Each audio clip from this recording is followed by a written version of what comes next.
Well, hello, that's me again. Today is October 14th. It is Saturday. There's something for the weekend for you to consider. And I want to start with a little introduction, and people who would be listening to say, oh no, not again. Just back out at it again. But I will be back at it again constantly because this is a crucial factor of our lives today, and especially considering the fact of what James Kunstler beautifully called cluster coitus, so to speak, and this is what is happening with the world, which basically revolves around now warfare non-stop, albeit I would say for people who say that the world is changing in the most dramatic way, which is true, by the way. I have to point out to you that definitely we have to keep in mind, obviously, the Vietnam War and what was happening around the world with the first wave of the serious anti-colonial movement. We have to remember, obviously, Angola. We have to remember, obviously, Chinese and Vietnamese war. So this is nothing new. As I already stated, using the, obviously, Billy Joel's wonderful lyrics from his "We didn't start the fire, it was always burning since the world was turning." This is exactly what is happening, but yeah, it's more kind of intense today. But again, don't forget even 80s, British-Argentinian conflict around islands. So, and we always have this situation going on, and this is the nature and basically of the beast, so to speak. This is the nature of the Western world order, which have been established. For all my love to Western civilization in terms of culture, not art only. I'm talking about the culture, which because we live in the world framed by the Western civilization. But it is also turned out to be very, indeed, colonial directed and guided, colonialism guided, and yeah, it loves its profits, so to speak. So we have to constantly keep in mind this separation between the Western civilization as a culture with a lot of positives, which was brought, number of it brought through Christianity, of course, and we of course have to look at the economic model, which didn't work starting from the 19th century when the crisis started to hit big time after time after time. So for some imbecile from Wall Street Journal, there are no other people who work in the US media, or for that matter, most media in the world, including Russian ones. For those imbeciles and ignoramuses, all this called the cycle of, boom bust. I mean, it's not boom bust, because for America, especially for some New York shyster who sits in the relatively peaceful city, it's very difficult to comprehend what is happening around the world, while the whole world is indeed burning. People die. And I will go back to the fact that basically average American, well, for that matter, most journalists, but especially American and British and Western journalists, those journalists are imbeciles, and many of them war criminals outright. And so what we have now with the situation with the Israel and Palestine and Gaza Strip, we can go to immediately talk about this when Vladimir Putin was responding to weapons from the which Hamas evidently received from Ukraine. He, however, made a very clear, so to speak, distinction that he says, I doubt that there were deliveries of weapons from Ukraine, but I have no doubt there were leaks of weapons from Ukraine. Pardon me. Putin explained at a press conference in Kyrgyz capital of Bishkek, where, by the way, Kyrgyzstan and Russia unified their air defense systems. And this is a separate issue, why they did so, but it's a good sign. But here we come to this thing when even the totally principleless, totally people without any morals, and who are, for example, like Huffington Post, which was the herald of the DNC policies, they report, like Paul Blumenthal reports, that Israeli president says there are no innocent civilians in Gaza. And yeah, that's pretty much everything you need to know about what is unfolding right now. And while people obviously in Israel also are reeling from the situation and the shock of the Hamas attack, we have to understand that including the president of Israel, which Isaac Herzog, the minister of defense, they do consider Palestinians subhumans. What it reeks of? What does it remind you of? Oh, we know what it reminds you of because, for example, the same Jews, well, Jews were not actually considered subhumans, I mean, well, sort of. But Slavs, for example, have been considered subhumans Untermensch. And we know where it came from. Yes, you can look it up. It's obviously German National Socialism. And it all reminds us about this situation. And Israel behaves itself right now as such. I mean, and so we might sit here and talk about this situation with the tragedy, obviously, which also hit their Israelis. And there is no doubt that, again, people who would try to contest it, they can go and shove it, because basically attack of Hamas was essentially the institutionalized terrorism. In real war, you do not kill peaceful civilians. It applies both to Hamas and applies both to Israel, which now continues to conduct the war, what essentially amounts to ethnic cleansing, if not genocide.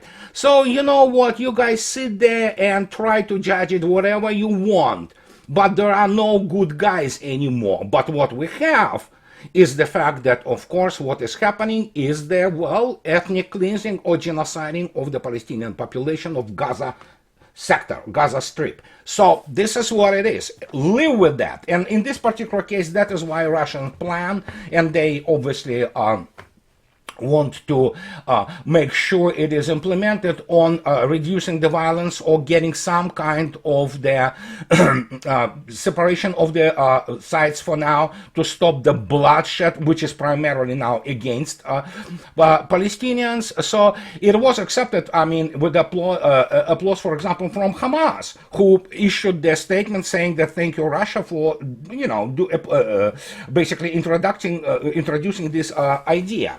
And evidently now it's becoming a plan which will be obviously vetoed in United Nations.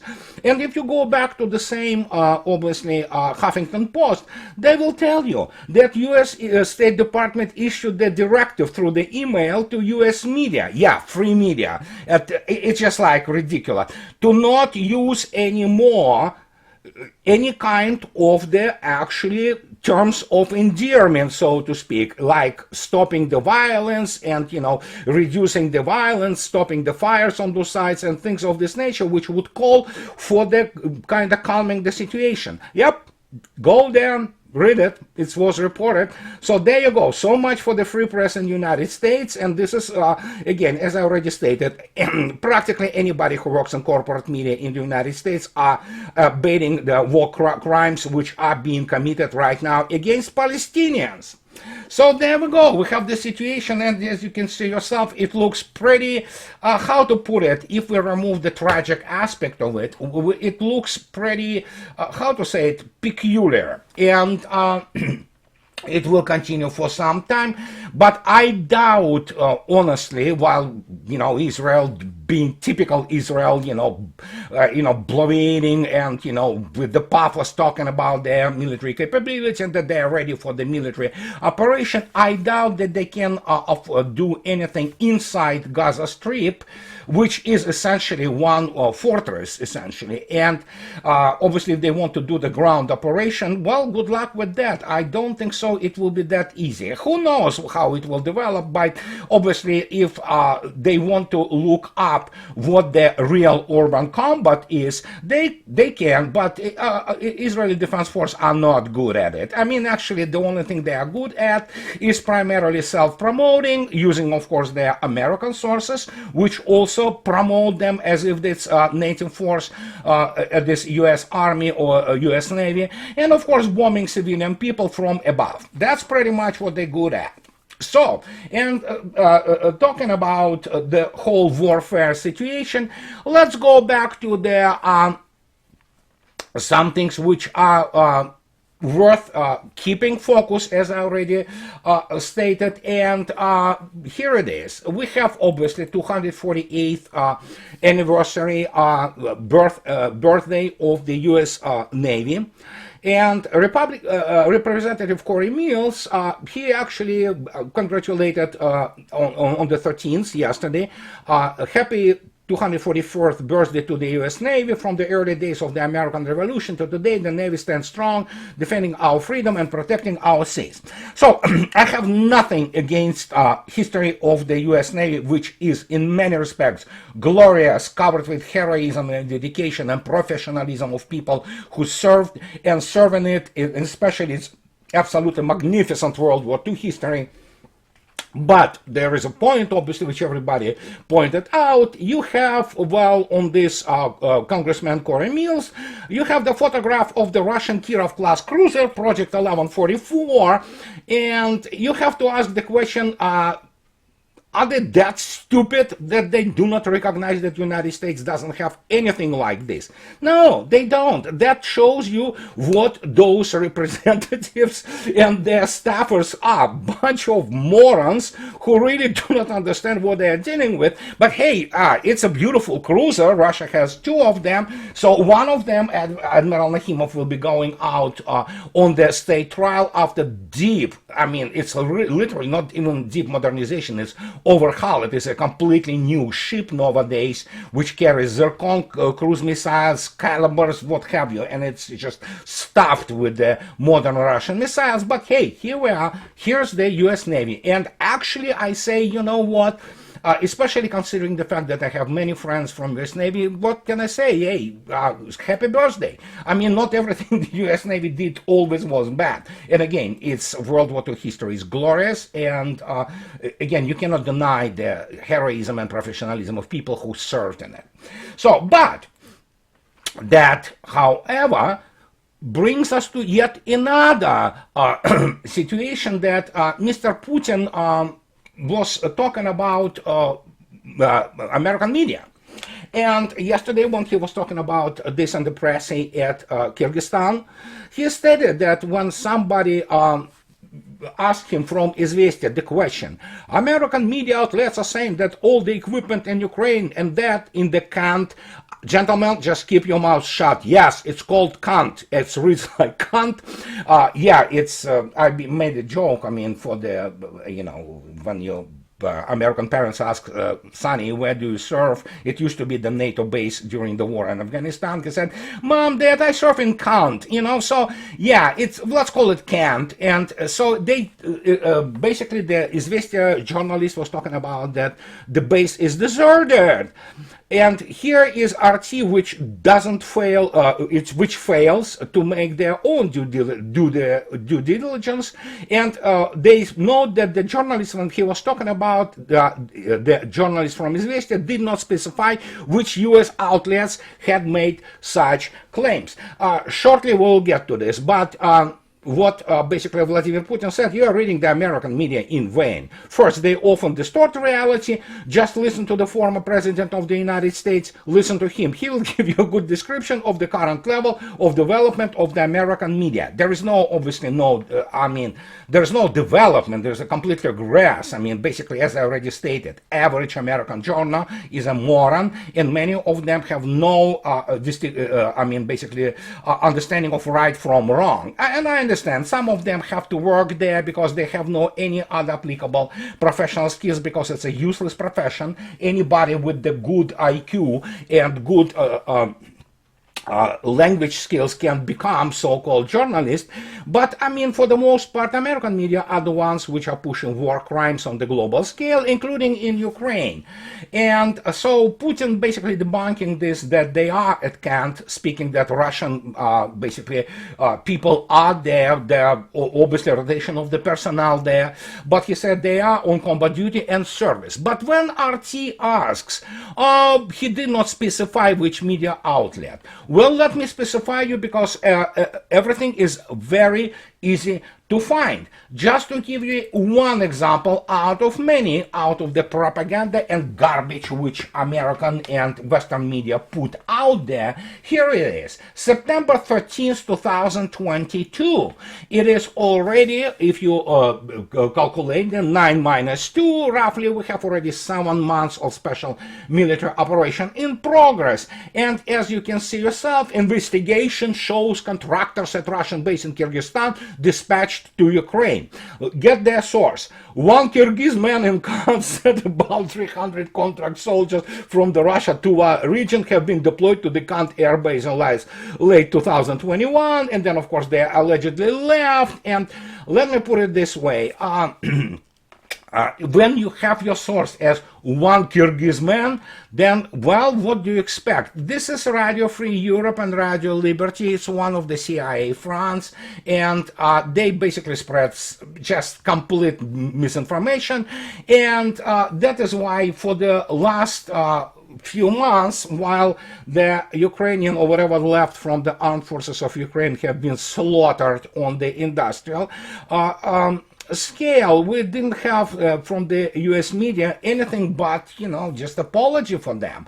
And then suddenly, just a few months ago, they started to change their direction, obviously on the command from the higher ups, because as I already stated, you go to New York Times, Wall Street Journal, Associated Press, or whatever, let alone CNN, which is not even news outlet, and you will not find anyone there, none, zero, who thinks independently and doesn't run their routines per their chief editors or deputy editors who tell them what to write. So this whole BS about free media in the United States is just that. It's complete crap. I mean, it's garbage. I mean, actually, I would have to admit, even taking their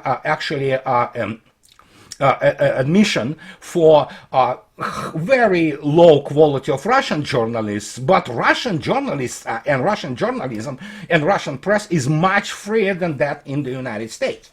But that brings us obviously to Ukraine. And what I want to show you also when to explain to you to what degree everything degenerated in the combined West, that we have this thing again.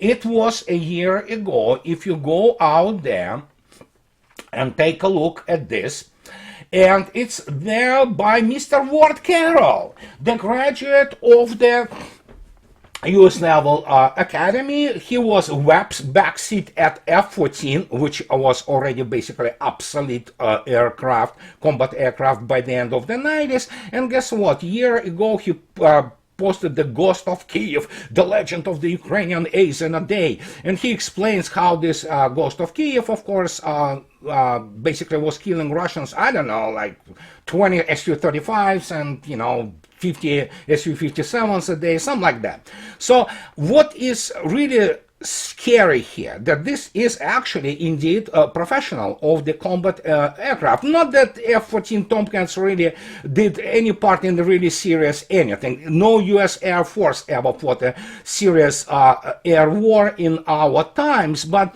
the fact that this guy, who the Webbs, was narrating this with just basically, almost, having ejaculation, describing how this guy was, who was complete figment of imagination, which was later confirmed by every single media outlet, even in the United States.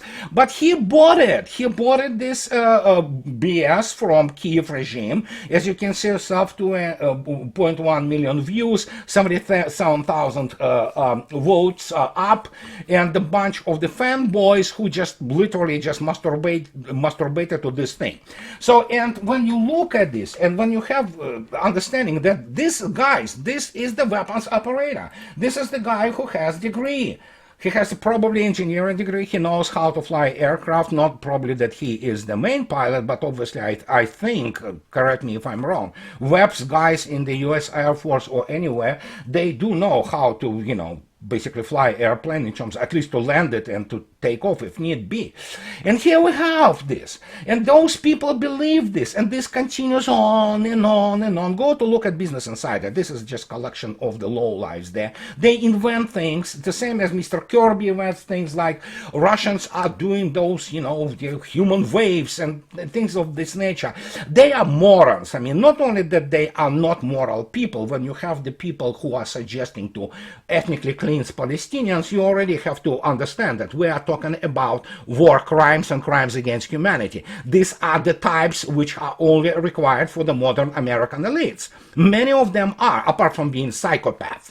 And so when you look at this, you have to ask the question, what world they are living in? And the answer is very simple. They live in the world where actually they still believe that their counteroffensive somehow, proceeds, from armed forces of Ukraine. And Mr. Nebenzia, of course, the deputy foreign minister and Russian representative at the United Nations, should sell that has to make this point, and this is a Russian diplomat. For several days now, Russian troops have switched to combat operations practically along the entire front line. Therefore, we can consider the so-called Ukrainian counteroffensive formally over, which it was. It was over for some time now. According to the Russian envoy, 4 months of Ukrainian attacks resulted only in hundreds of units of destroyed Western equipment and tens of thousands of lives of those conscripted by Kiev. And as he states, there was, we know, this over 90,000 KIAs, 557 tanks, and all that stuff.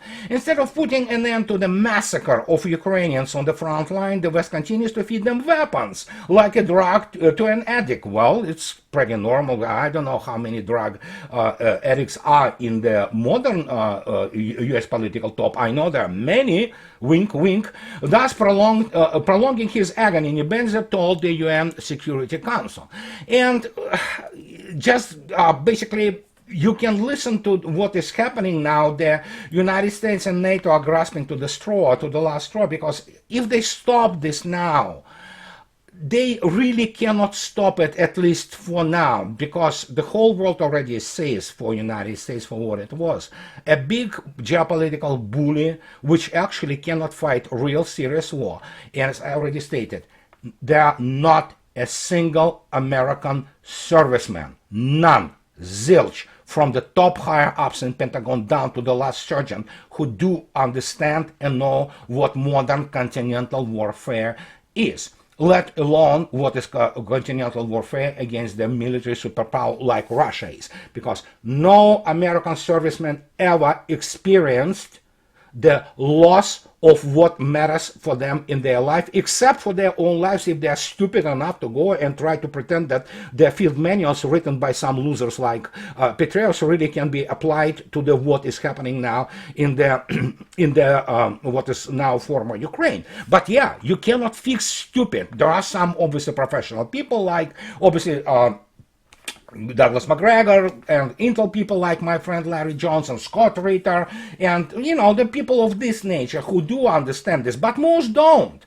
They still believe that beating the crap out of the subpar third or fourth rate Saddam army is the it thing. It's not it. It's not even serious to consider it in any in terms of any addition of the tactical operational views on the warfare. None. Zero. And that's what they have now. And when you look at this, and we have this news which are downright ridiculous, So Mr. Zelensky now, he asks, and this is all over the news actually, I translated this task for you, but look at this. Zelensky asked partners for air defense systems for rent for the winter. Kyiv has asked some countries to transfer air defense systems to Ukraine, at least for the winter period. This was stated by President of Ukraine, Vladimir Zelensky. Zelensky said it at a briefing following a meeting in Odessa with acting Prime Minister of the Netherlands, Mark Rutte. And obviously, armed forces of Ukraine run out of the Patriot missiles. Hey, this is a great business model. I mean, come on, let's face it. You build the tanks, you build the aircraft, and you throw them for rent. Can you imagine this? Make the insurance structure such a way that, you know what, you do not return it, you have to pay for it. I'm pretty sure people in Pentagon have to really think about it, because this is great stuff to make money. Same goes for American military industrial complex, which only knows how to make money. They do not know how to design proper, basically, a weapon system which fits operational and strategic and tactical requirements. So, but they know how to make money, make no mistake. Which brings us to yet another ridiculous thing about the, oh gosh, they love to constantly, report about it. Now here we have this. Oh yeah, Ukrainian pilots expected to start F-16 trainings in Arizona next week. Ukrainian pilots are expected to begin training to fly the F-16 fighter jet at an Air National Guard base in Tucson, Arizona next week, according to US officials. So who will provide those F-16s? Well, Denmark has those really old F-16s, and it's because they're gonna train the whole 6 people there. So it promises that Paulsen, the Dutch broadcaster TV2, according to the defense minister, Paulsen said that he expects the first 6 out of the 19 F-16 promised to Ukraine to arrive in March or April next year. The news comes at the same time Danish Minister of Defense announced a new coalition spearheaded by the US. What can I say? Sure, I'm positive that those F-16s, if they ever be developed, if there is Ukraine left, maybe it will be some ramp, but that's beyond the point. If they are delivered there by March, April next year, well, will Ukraine exist then? I don't know. So, very high probability that it will not, so there will be nobody to deliver it to. But again, so as I already stated, we have now the situation with Avdiivka, and Avdiivka, and some people, I'm not talking about those trolls and, just ignorant people who write all kinds of garbage in their comments, which they are. There are many concerned citizens or people, there are many Ukrainians, there are many American fanboys, there are many Israeli fanboys and all that, or Palestinian fanboys who leave all kinds of the bizarre comments. But here, let me explain to you what is happening with Avdiivka before we go, because Avdiivka is very important. As you can see yourself on this map, and you see below is the highlighted in yellow is the scale. This is the basically situation for yesterday. Well, actually today, earlier today, because Russia is ahead like 9 hours or something, like 12 hours, whatever, I don't remember. So, and as you can see yourself, Russian pincers now, and I deliberately drew the red line there, between the extremes of those, essentially pincers. It's about 12 kilometers long, as you can see yourself, so to speak, the mouth, the gap. And 12 kilometers is nothing for the modern field artillery. That means Russia has essentially now operational control or operational surrounding or cauldron around Avdiivka, which is stuffed with what's left of the best Ukrainian and NATO troops. And as you can see yourself, that means what? All roads which lead to Avdiivka now are under full fire control of Russians. And so the only thing which we have to sit here and talk about and speculate, obviously, is will Russian produce the Mariupol here, trapping the actually much larger contingent than it was in Mariupol. We're talking about tens of thousands of people stuffed there in the Avdiivka region by Ukrainians, and they are the best what probably one may expect from them. And I don't know, maybe they will keep this mouth open to lure more of the Ukrainian reserves, annihilate more of them. But here's the issue. If you take a look at the physical map of and you, by the way, can see the basically smoke rising there on the previous map. This is the red arrow shows you main basically transportation node, the node, which is of course Avdiivka railroad station. This is where the railroad goes in Avdiivka, and this is the fundamentally most important thing which you can have here, because you cannot deliver that much of the supplies and ammunition just by the trucks, because now it's impossible to deliver by trucks, because as I already stated, the main roads are fully under fire control of Russians. And here's what happened to Avdiivka railroad station 2 days ago. I don't need to comment on this, because actually everything speaks for itself. This is just the part of the station which was devastated while Russian calibers and Gerains actually visited it. And now you cannot really unload anything there, apart from the fact you cannot really roll any kind of trains into it, because they become just sitting ducks. So basically we can say that operational surrounding, operational envelopment is in the progress in Avdiivka, and that will be another wowzer, you know. And Russians are not rushing. Russians are in the economy force mode, and my friends from the front lines, and I'm not talking about the enlisted, I'm talking about people on the operational level. So they say, yeah, I mean, just doing the job, that's what it is. It's the job. It's obviously difficult to explain what the job is for any American journal or Western journal or the journal from London, because they never held one really, except for very few exceptions.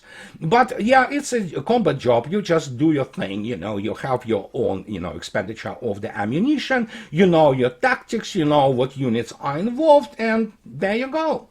And when you look at the latest data, I don't think so it's even latest, I think so it's updated since today, but here we have the issue of the losses, aggregate losses, KIAs, more than 8,000, probably by the end of this day, it's probably somewhere around 9,000, something like that. But as you can see yourself, the intensity kind of varies, but we have more and more tanks, more and more APCs being killed, more and more artillery pieces, and that will continue. And what can I say? While we have the issue with the what amounts to, well, genocide, it's ethnic cleansing of the Palestinians from Gaza Strip, and basically creating a humanitarian catastrophe by the people who actually still, while making those great, you know, powerful statements, they still are afraid to go in, because you know what, the urban combat is a horrifying thing, and IDF is not in this league which knows how to fight that. So we have this also situation, and as I already stated, when the resolution comes, it's already, militarily it's already came, it's just a matter of how much more Ukrainians willing to sacrifice, Russians oblige. But in the end, yeah, it's horrible situation, but keep in mind again the main, as I already constantly say, keep focus on the main prize. The main prize will be not the peace in our times. It's all garbage. It's all propaganda. Conflict is in the nature of the human. It's in the nature of the human civilization. But peaceful time is described, as military people talk about less intensity of the killing. So we can at least achieve less violence. It's still going to be there. People will find the way to fight for something, for anything. But at least West, especially in its dying moment, and especially United States, unleashed hell on the world, and doing so lost. And now we have to see what comes next in order for, again, peace as a euphemism for less killing and less violence. And that's the new world we are expecting to emerge. It's emerging as we speak, and it's already, it's fait accompli, it's completely multipolar now. And I will probably make next video about it. I don't know, we'll see. The things develop so much, so fast, so that I constantly thrown off my plans. So just, you know, forgive me. So here it is. This is what I wanted to tell you for this weekend. And as always, guys, those who like what I do, please subscribe to my channel. And those who can afford, please support me on Patreon or buy me a coffee on too. And what can I say? Have a nice weekend, guys. I'll talk to you later. Bye-bye.